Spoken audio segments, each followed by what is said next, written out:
Welcome, ladies and gentlemen, for the final session of Mumbrella 360 Asia at the population stage. Thank you so much for joining us.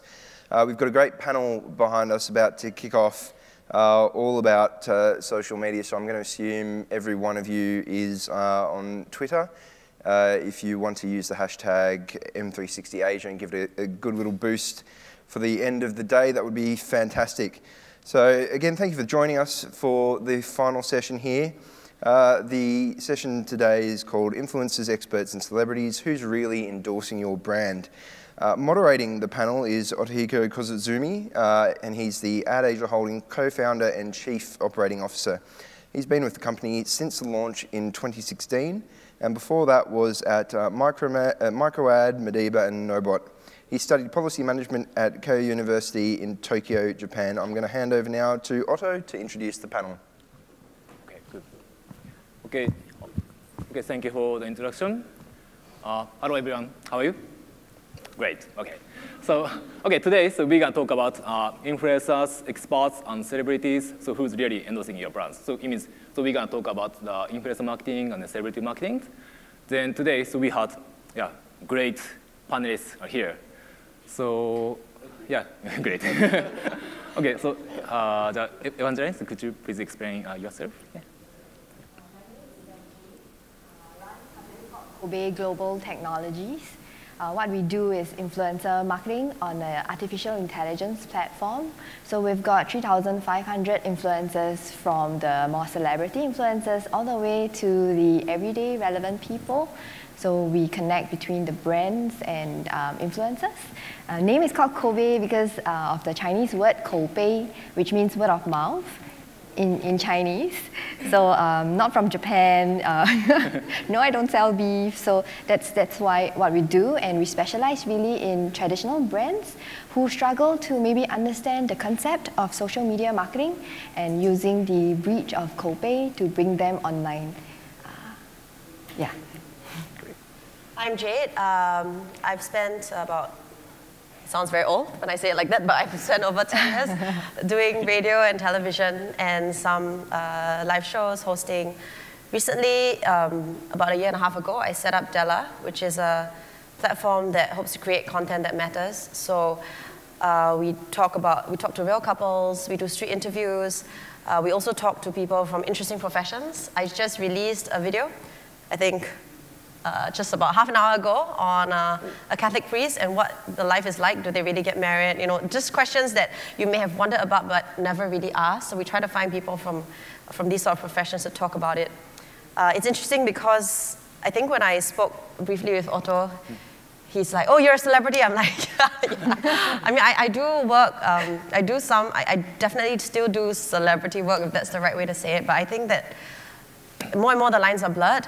And I've also, because of my agency, have had to engage influencers and celebrities. So it's interesting for me because I kind of see both sides of it.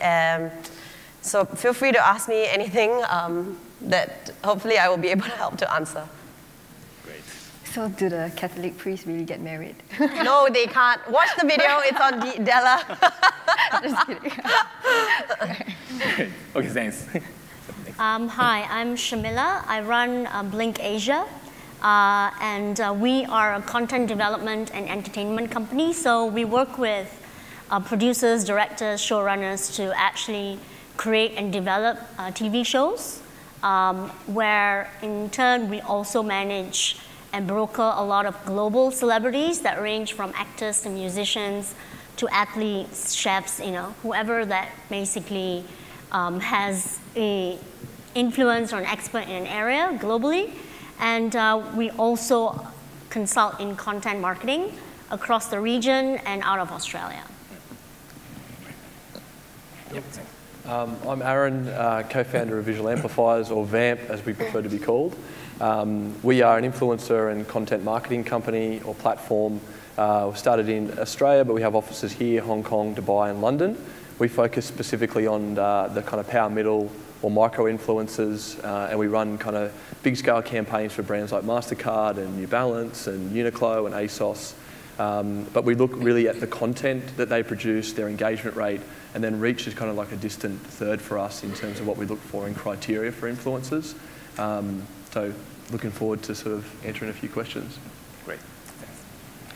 Hi, my name is Mitchell. I'm a lawyer. I practice in Gateway Law Corporation. I'm a senior associate there. On a daily basis, we handle a lot of intellectual property matters, and also we are expanding more into technology, media, and telecommunications law as well. So I'm the odd one out here. But it's great to be here and to be on this very esteemed panel. Thank you for having me. Yeah, great. Okay, so thank you for the introduction. So today, yeah, so we have a lawyer here, and then so Evangeline, and then Shemila, and then Aaron. So they are kind of between influencer, celebrity, and brands. So, and then yeah, so you are so celebrity and then influencer, and then you're at the same time. So you're between brands and then influencers. So yeah, today we're gonna discuss very interesting points. And before we start, so can I ask the audience? So who come from the brands and the clients side? Oh, great. Then how about between influencer and then clients? You mean the tech vendor or agencies? Not so many. Yeah. So it means the agency or tech vendors. So between influencers and the Agencies. clients. Oh, great. So how about influencers? Oh, okay. Okay, understand. Yeah. So, Any other lawyers? oh yeah. Oh yeah. Okay, great. So yeah. So today we have many variety of audiences, and then we have great panelists. So, so let's start. Then, so firstly, yeah. So we like to ask what is actually influencers and then celebrities. So actually, we would like to know the difference, and then what is influencer marketing and then celebrity marketing. So firstly, yeah, can I ask it to Aaron? Yeah. Yes, I can take that question. Well, celebrities are basically known for something outside of social. So we see, and the question was about influencers and KOLs as well, but yeah, celebrities are known for something outside of social. Influencers are obviously influential inside social platforms. And I basically see that KOLs and influencers are pretty much the same thing. So they're obviously looked to for their opinion inside social from an authentic perspective. Okay, great. Yeah, thanks. So how do you think about Shemila, this one? Yeah, the same question. Oh, for me? Shemila. Oh, I see. Yeah. Well, I think because the great difference that we see when we come to celebrities is you use celebrities as endorsements, which is because they are known for something that they've done. So if you're an actor or a musician or a theater actor or a chef, that is your profession, and that's how you've actually gained your fame. So they're actually used more for, awareness, but social influencers, or KOLs, as you guys call it, they take a different perspective where they have a specialization in a certain area, and they're quite passionate about what they are involved in. So their followers and their audience actually allows for a lot of higher engagement. Celebrities might have millions and millions of followers, but the engagement is not there. So I think they both actually can coexist in the same ecosystem. It's very much determined on what the objective of the brand is and using who at what point. So, I mean, that's kind of how we market it when we talk to brands and clients and agencies. That's very interesting, yeah. Then, so do you have any opinion about this one from celebrity and influencer perspective? Jade? Yeah. I mean, increasingly, I think that the line is very blurred, right? So I think that's a good way to define it, that as a celebrity, you are famous for being a singer or a dancer or a chef. But more and more, I find that the online personalities, they are celebrities in themselves. It's really just the medium. And I think KOL is a good term because it really is not about how you got famous or why you're famous, but whether you are influencing people and whether people care about what you like, what you believe in and things like that. So for me, I think the line is blurred. And coming from traditional media and moving into digital, I even more. I think there's not much of a distinction, to be honest. It's really a distinction just in terms of the medium. Yeah. I think just to add to what Jade was saying, I agree, the lines are getting blurred. I think you're seeing influencers crossing over into like coming out of kind of social and becoming like, you know, celebrities in their own right. Yeah. So I think that's quite an interesting transition. And I think we'll see more of that too over the next few years. Yeah. Yeah. Good. Yeah. Thank you very much.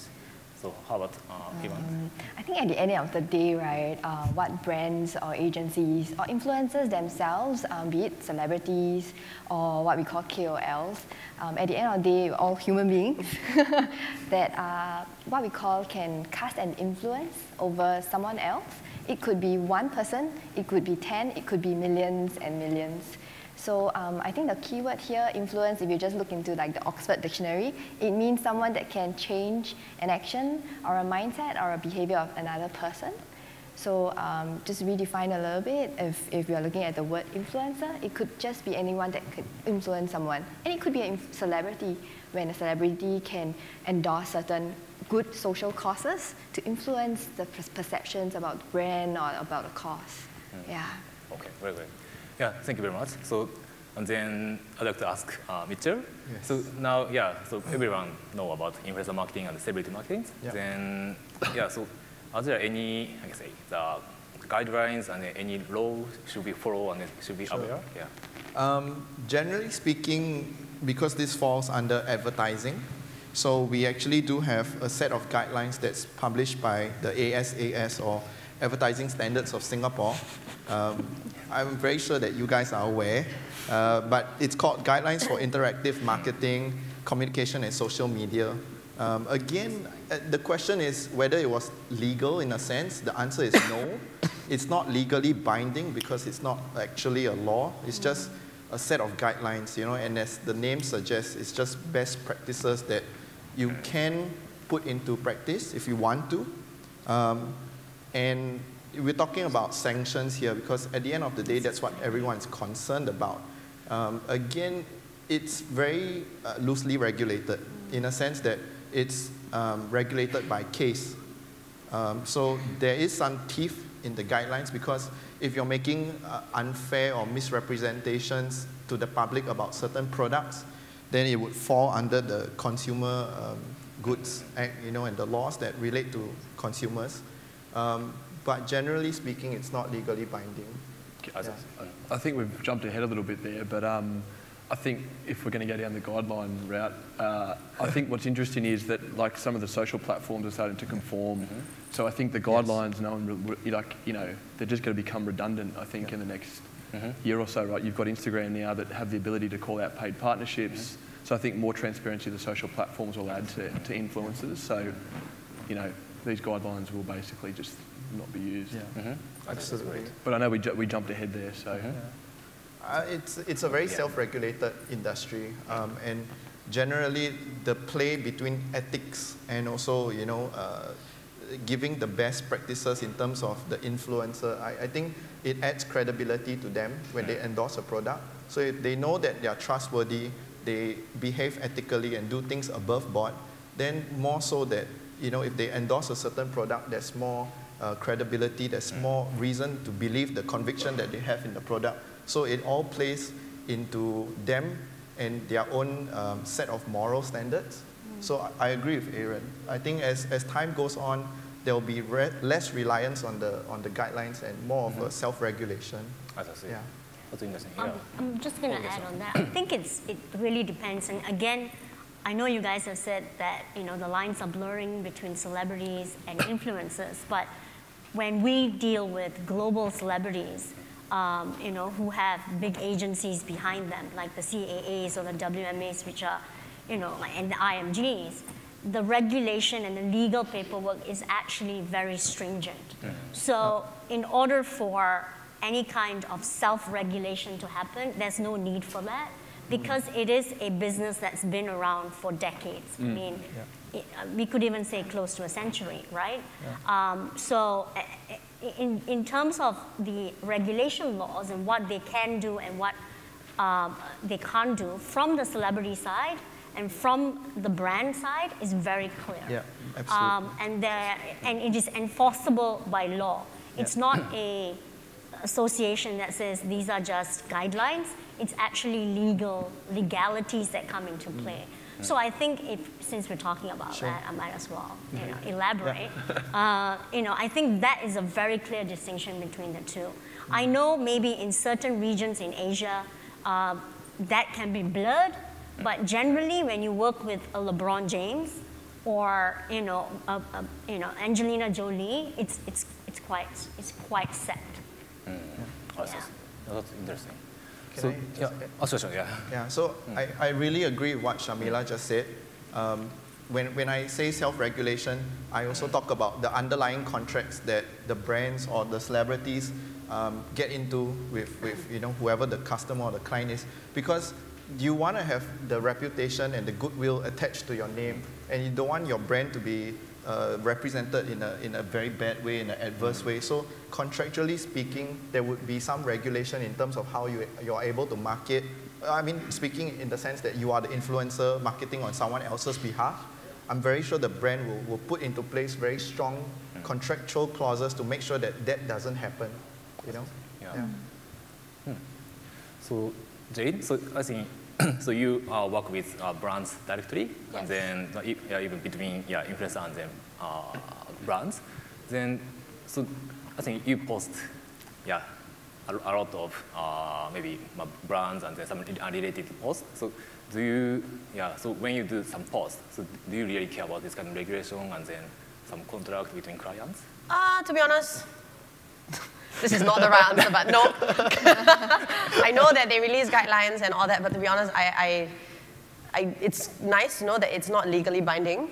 Great. But really, I mean, I think, in Singapore, at least, like, for myself, I think it's a lot of common sense, and there is some self-regulation.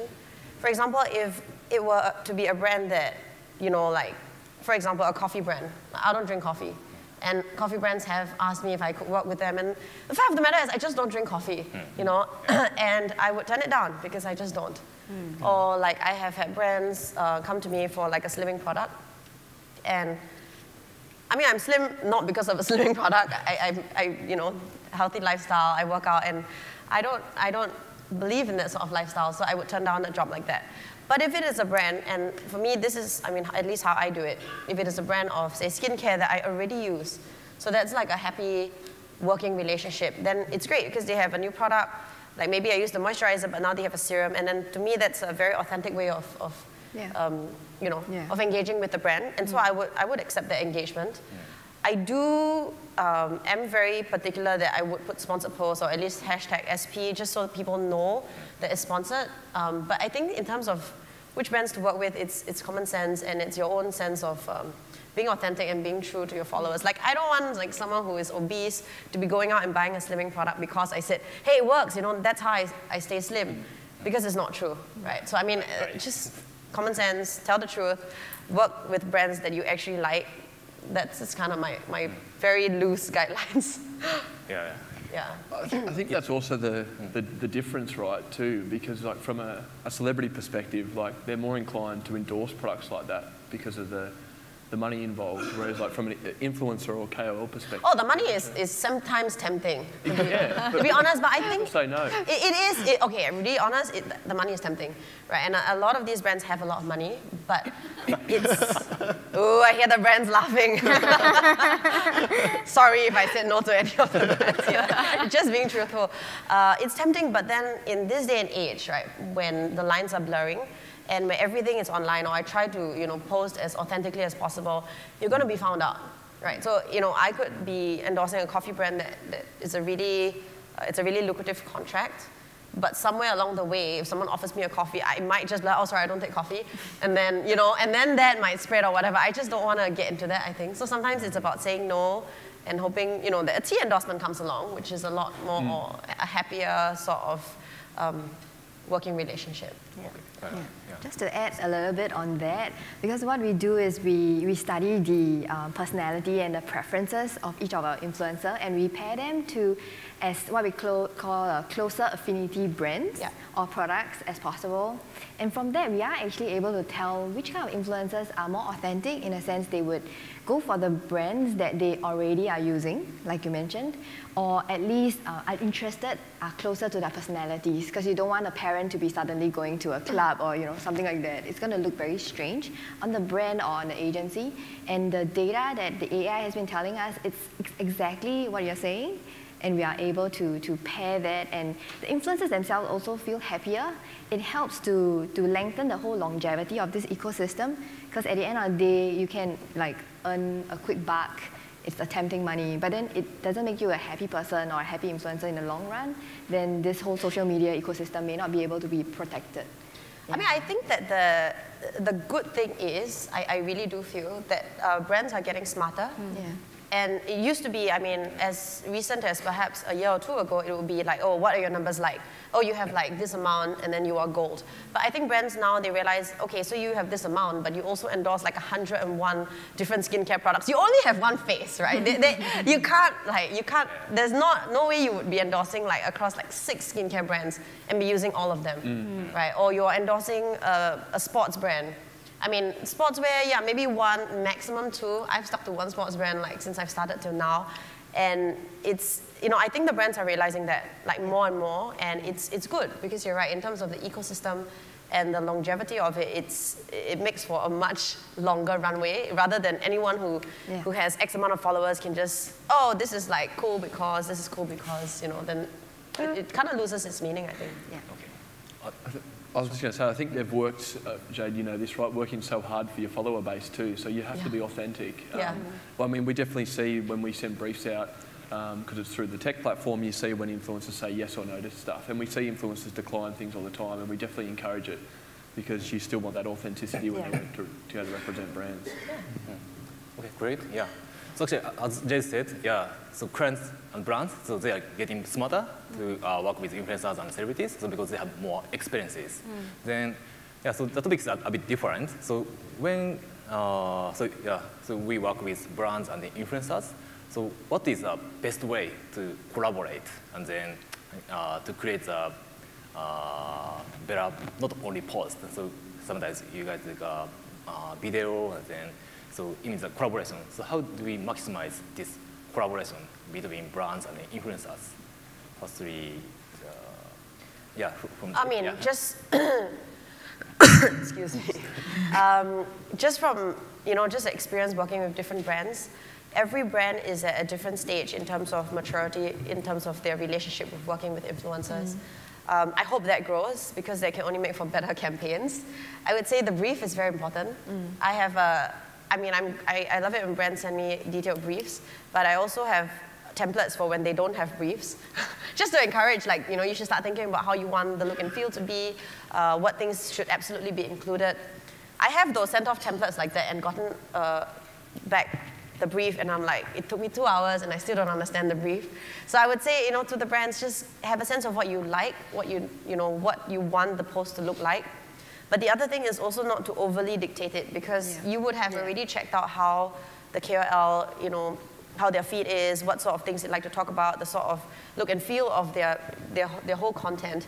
And if you try to make it something so vastly different, then you might be better off working with a model. It costs less.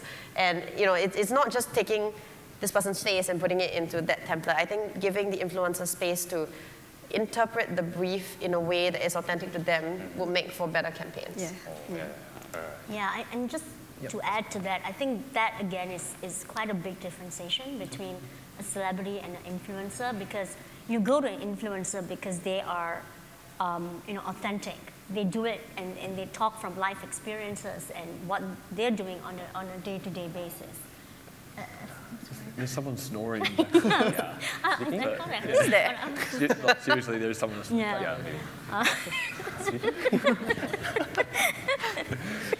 I just completely lost my train of Sorry, thought. I was tuned into it. I was like, is someone snoring? I think there is, for sure. Sorry, guys. But I mean, on the celebrity side, so you don't actually tell the influencer, this is what I want and this is what you need to say, which again, I think is another topic of discussion because that seems to happen quite a bit. And it happens quite a bit, especially from my experience in the beauty and the fashion and that kind of area. From the celebrity side, you can actually say, this is how I want this piece of content to look like and what you need to say. And you could do that, that's control.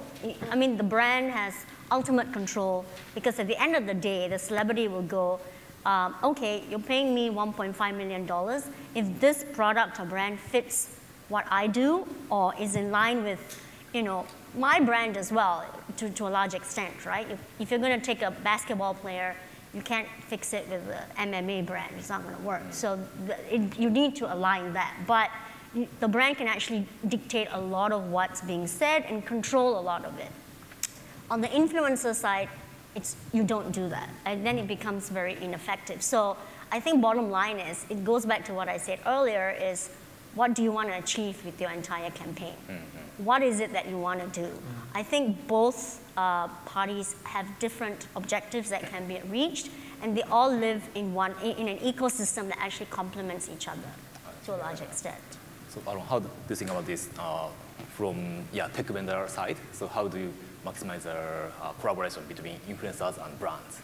Well, obviously you use companies like Vamp, you use specialist businesses, but I think, there's lots of different ways that you can run these things, and as Shamila said, I think it depends on the brand and what they're trying to achieve. We've seen even the last 2 years that Vamp's been around, you've seen things where brands wouldn't even pay for posts. It was just about setting product, and then it was about paying for an individual post, and now it's like always on content campaigns, and then you've got things like integrated campaigns where you're utilising influencer assets into things like programmatic and paid social. So really it just kind of depends on what the brand's looking to achieve. But I guess the benefit of working with companies like Vamp is that you've got the infrastructure set up. So, we have all the things to protect the brands, to make sure that T's and C's are tight and that the influencers kind of deliver on what they've opted into. But then also you kind of add that service layer over the top of it, so we can come up with ideas and conceptualize big scale campaigns as well. So. And the other thing is it's actually pretty hard for brands to manage it. It's actually a very time-consuming channel. So out of all the different digital channels that the brands have to worry about, the influencer one takes up most of the time. So being able to outsource to businesses like Vamp make it a lot easier. Okay, great. Thanks. And so Ivan, so how do you think about this one from tech vendor side? So how do you collaborate with influencers and then brands through your platform? I think we are on the side where it is better to let the influencer interpret certain what we call messages that the brands want to articulate. However, for example, if a brand says that, okay, I want this promotion to be going out and I want everybody to be mentioning that there's this 10% off, this discount sale, and then plus you have this volume discount.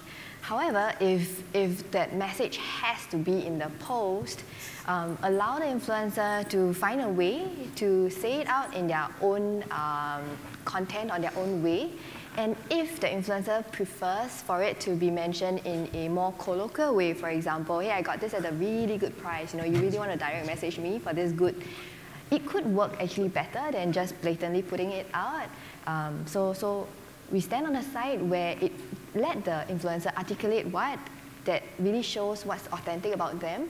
And if there is a particular message that really needs to be inserted, you can do it with a combination of advertisements where you can design however you like, and then you can run the boost posts and all that things. And then let the influencers be that natural, that authentic, that word of mouth to let them spread that message in their own ways. I think that's the best way. Yeah. Okay, so thank you very much. Then next, Mitchell. Sure. So now, actually, so when the brands and influencers and celebrity work together, so they post something, and then sometimes they do a video shooting together. Yeah. Then, so what do you think about this issue about IP? So Sure. okay, influencer post something which related to brands, Yeah. but this one is she or he took that photo. So so do you have any comments about this IP issue? Intellectual property plays into such a transaction in two ways. I think first is the creation of the content, and so it would usually be covered under copyright law. So if it's a video, it's a media. Basically, in Singapore, the law is such that, and this is based on the UK precedent law or case law, because it's not in our Copyright Act. It's based on the cases that we've already had in the court previously. And we have this concept of commission works. So basically, if I am the brand and I pay somebody or I commission somebody to create the content for me, then I own the content because I paid for it, right? And then the next issue there would be when your content actually is published on social media platforms, then who owns the IP? So I think a lot of us, especially me, to be very honest, before I embarked on the research to speak at this event, I was under the impression that the moment you post anything on Facebook, on Instagram, oh, it belongs to them. They have changed the mindset over the years. This might have been true maybe 5, 6 years ago, but as people become more savvy, more aware of their IP rights, they changed the model. So you have terms of use, you have privacy policies, and I actually did go and check. So Facebook, Instagram, Snapchat, they have this model whereby the person who uploads the content still is recognized as the creator. Or basically, if you are the owner by virtue of commissioning the works, then the copyright belongs to you. When you publish it on their platform, you grant them a license to use your IP, right? And that's all great because at the end of the day, you're still recognized as the legitimate owner. And they have very good takedown policies. So if there's ever a dispute or a controversy about who owns the IP and whether or not the IP should be on the social media platform, then you can contact them, you can write to them and ask them to take it down. And of course, one of the reasons why you would want your content taken down is because you don't authorize the usage of your IP. So, yeah. That's great. Then, so Jade, so when you work with brands, so normally do you discuss with this IP and then some copyright matter with brands? Yeah, I mean, I think that, again, this is like increasing maturity of the industry. I find a lot of brands now are actually proactively asking, you know, either me or like my manager, can we repost this? Can we reproduce this? And actually, Mitchell, that's quite enlightening. I didn't know the legality. Business law was 10 years ago when I studied. So I mean, that's a long time ago. But I do remember from business law that the creator owns the IP. So I like to think that I own it. Most times, if it is a commission work and if the client says, can we repost it? To me, during the period of the campaign, yes, you can. Because I feel like that's, to be fair, that's the price that you've paid. You know, so I've produced this thing for maybe this water and you can use it on your social platforms. I only ask that I be credited as the creator. So as long as you link it back to me, I'm fine. But I don't know if everyone else works like that. I see, yeah. So I mean, just to add on, at the end of the day, it can also be determined by contract. So it really boils down to what your contract says. And also, I mean, we all know that the dominant party that has all the bargaining power, they can decide who the IP belongs to. So if you're acting for the brand, it's a big MNC, they are very well known, more likely than not, they're going to insist that the IP belongs to them. But again, when you're dealing with a very famous celebrity, because their image, their likeness is used to endorse the brand, then they also have a say in terms of how the IP is used after that. I mean, usually there is a contract period, and like usually this happens like before the contract is drafted, and then we agree upon like 3 months, 6 months, or 12 months, and then there is an option to extend, of course. Yep. So I mean, it's just not like forever and ever, but there is like a period. Okay. Yeah, thanks for sharing. Okay, so then now we would like to talk about the effectiveness and then how we measure the influencer marketing and celebrity marketing at effectiveness. So so now, so everyone works with brands. Then sometimes they ask, hey, what is our benefit? What is the ROI of this investment? So in that case, how do you explain and how do you measure the effectiveness? So Okay, Aaron, do you have any comments on this? Well, it depends on the brief, but obviously some of the clients will come to us and say, you know, we've got to obviously look at things like guaranteed reach or guaranteed engagement rate. I think what's interesting too is like brands are also measuring the ROI on content produced because obviously it's a lot cheaper than how they'd get it done through their creative agencies. So there's like certain moving parts to it. I mean, we've even done campaigns where we can add an e-commerce element to it as well. So we can have a look at uplift and conversions to sales. But I think at the basic level, it's always a commitment in it from a reach and engagement and obviously influencer perspective. Okay, thanks. So how about Ivan? So how do you measure the effectiveness? I think it boils down to the objectives of why the brand is embarking on an influencer campaign or a celebrity endorsement campaign to begin with. Depending on the objectives, then it would be best to measure the ROI or the returns accordingly to the objectives. For example, it's a combination of science and art. Measurement, of course, is all about science, where you can do all your reach, your engagement rate, your bit.lys, your link tracking, and your promo code redemption and things like that. It's easy to create a mechanism to track all these things. But there's also art to it because how do you measure the power of someone telling the friend how good this is? It's a similar question on, did you buy this thing because of an ad that you saw, or did you buy this thing because someone else actually is using this and is strongly recommending this facial product? That intensity of that measurement of trust and that reliance on someone else's recommendation is difficult to put into science, but it's really a good combination between science and art. It boils down to how you begin this campaign and what objectives you were set out to, and then put out all the measurement metrics, whichever you like across all the channels. Yeah. Okay, great, thanks. So now I'd like to invite questions from the audience. So do you have any, okay, so questions, yeah.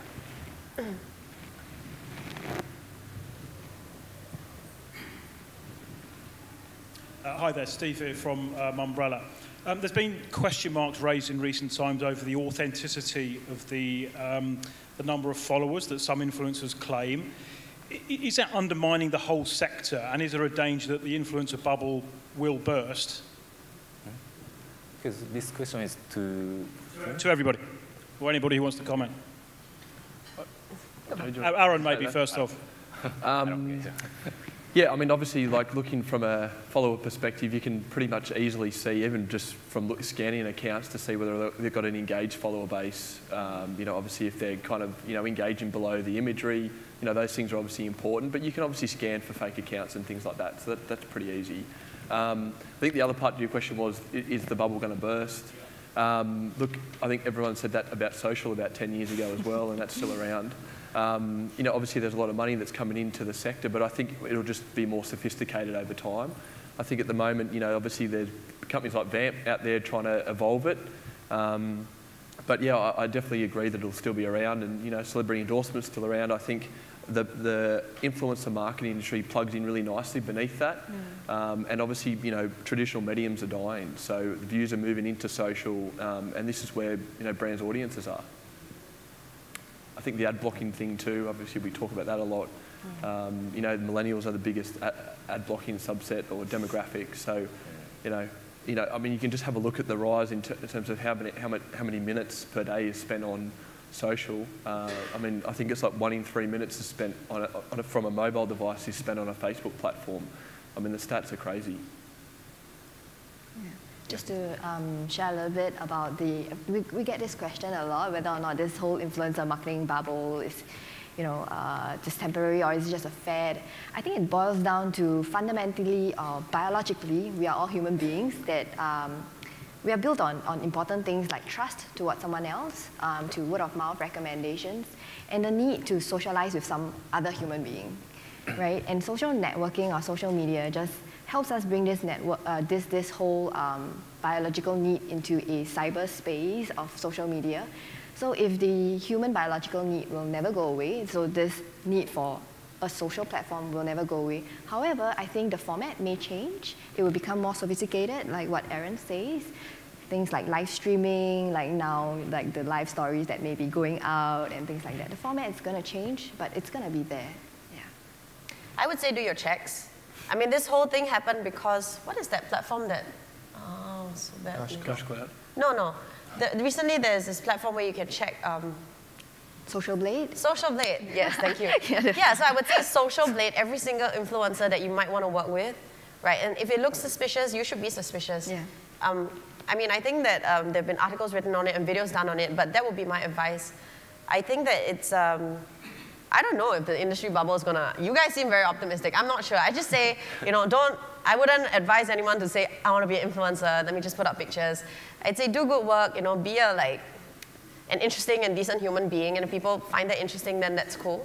I definitely think that everything is getting more sophisticated, and I'm urging brands to become more sophisticated and to become smarter about working with influencers, which is why I said Social Blade every single person that you're thinking of working with. Okay, yeah, thanks. So, any other questions?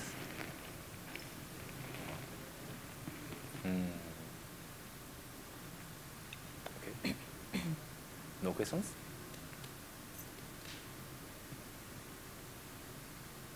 Okay. So, okay, let's back to discussion. Okay, panel discussion. Okay, so still we have five minutes. Then, yeah, so this one gonna be maybe last question.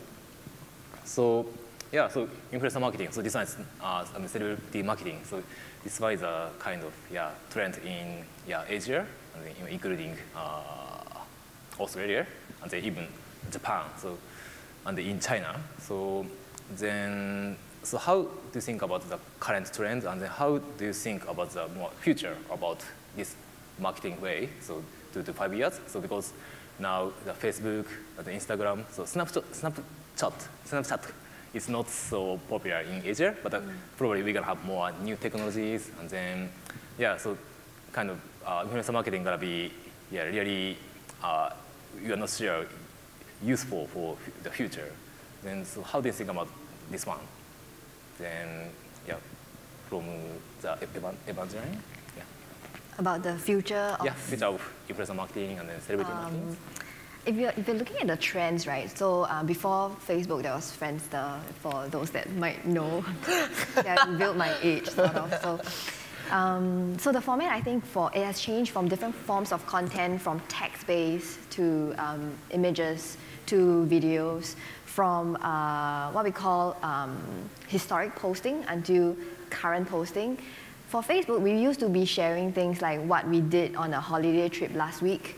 To today, we are really sharing whatever's real time, whatever's live that's more interesting. Whatever that's done last week, it's totally not interesting at all anymore. And things are getting more and more current to the point of time it's getting real time. I think that's a key thing on how social is going to evolve. So getting ahead of all this. And there are more apps than Instagram, Facebook, like the live streaming apps that are really quite a big hit nowadays. So the platforms may change, but the very fundamental nature of how people share things between one another, that's just going to continue. Yeah. Actually, I have a question. Sorry, very extra. I should be the one not asking the question. But I have a question in terms of evolving for Aaron and for Evangeline, actually, because there's this new trend of micro-influencers. I'm personally not entirely convinced, but maybe you can share like a bit more, because it feels like then everyone here is technically a micro-influencer, right? Is that how it works? And do you think that's the future then? I think we want to just redefine a little bit the meaning of influence. Be it a micro-influencer, I think in the market there's a lot of micro-influencer, which is like someone, it could be someone that is still studying and then has a lot of friends, and hence you're called a micro-influencer, or some people call it an everyday influencer, or so on and so forth. Our definition ourselves is that anyone that can cast an influence, it could be to 10 friends, it could be 100 friends, it could be 1 million friends. The important thing is the intensity of that influence, the reach, the amount of engaged following, and how brands might want to consider aggregating amount of people that are really authentic and yet relevant for their marketing purposes. So personally, I'm not very concerned whether definition is micro-influencer or is this everyday influencer. Because it feels like my mom could be an influencer, like a micro-influencer. No, I'm just saying, like, because to me, like, I really wonder how, like, because already celebrity and influencer the lines are blurred. And then now there's this new term, micro-influencer, which frankly I'm quite confused. Because like I said, it feels like my mom or dad could technically be influencing their auntie and uncle friends, right? I mean, is that the new thing? That is one new big trend, micro-influencers. Yeah, so micro-influencers, if you're looking at the current kind of definition, it will be anyone that can cast an influencer. So effectively, you're right. Your mom could influence a fellow auntie that this brand of 惠及不要紧, which is a waist tonic, could work really well for people around her age. So that's kind of like an influence, or like a micro-influencer, yeah. Aaron, because you guys work with a lot of micro-influencers. Yeah. Sorry, I'm just really very curious. I've been meaning to ask you all this. You're doing a good job of moderating us. I'm sorry, I'll just start. Yeah, like for us, we define micro-influencers as obviously, or power middle, I don't know, whatever the term you want to go with. But obviously, like I said, we look at content first. We look at engagement second, and then reach. I mean, you've got to start at a reach somewhere. Like minimum, we kind of look at is about 3,000 to 4,000, and then we probably cap out at maybe 250 to 300, I would say. Mainly because, as Shamila said earlier on, we find that the influence or the engagement drops off at that higher level. But basically, what we're looking for is people who are kind of, I guess, influential for something in particular. In that kind of, they've got they talk to a much more connected audience. Like a niche thing that they talk about? Yeah, they do a great job of integrating brands and products or services into the feed. But again, it's from an authentic perspective. So they're saying yes to things and no to other things. So they're only representing brands that naturally fit into their lifestyle. That helps me understand a bit better. Sorry, back to right. Great. So, Samira, do you have any comments? Yeah. The future? Yeah, future. Yeah. I think the future is, well, it's actually currently already happening. But from the celebrity standpoint of view, I think they do understand and see a threat, because a lot of celebrities, especially athletes or actors or mainly so, they make most of their revenue from endorsements, right? That's really, it's not because they're a great actor, or, I mean, they get far and few in between in terms of the movies or films that they make. So I think they need to start understanding that engagement does play a part in terms of the audience that they have. It can't just be a one-way thing. They need to start having some amount of authenticity, and it's already happening. You see a lot of celebrities that will only work with brands that they believe in and that they're passionate about.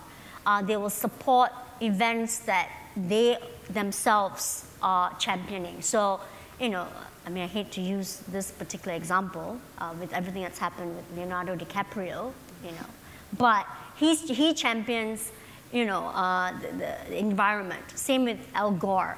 And they walk the talk and they live that talk. So I think a lot more celebrities need to start understanding that, but take it a step further and start engaging the people that want to talk to them. So I think there are platforms being built out there where it's actually going to start allowing consumers or their fans or the audience to start having conversations with celebrities.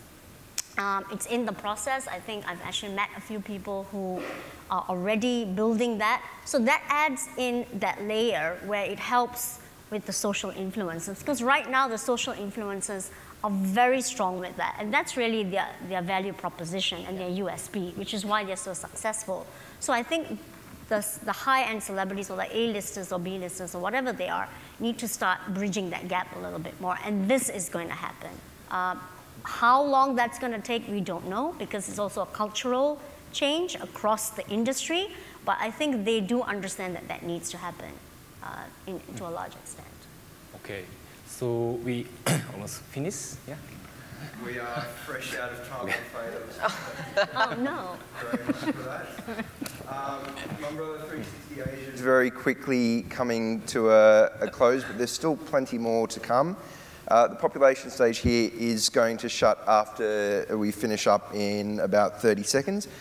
Just so you guys know, the innovation stage has Mumbrella question time at 5 p.m. The content stage has brand safety and advertising in an era of fake news, and the masterclass stage has great B2B digital marketing strategies. Thank you guys so much for joining us for the past 2 days. Don't forget the networking drinks at the end as well. Please put your hands together for this fantastic panel.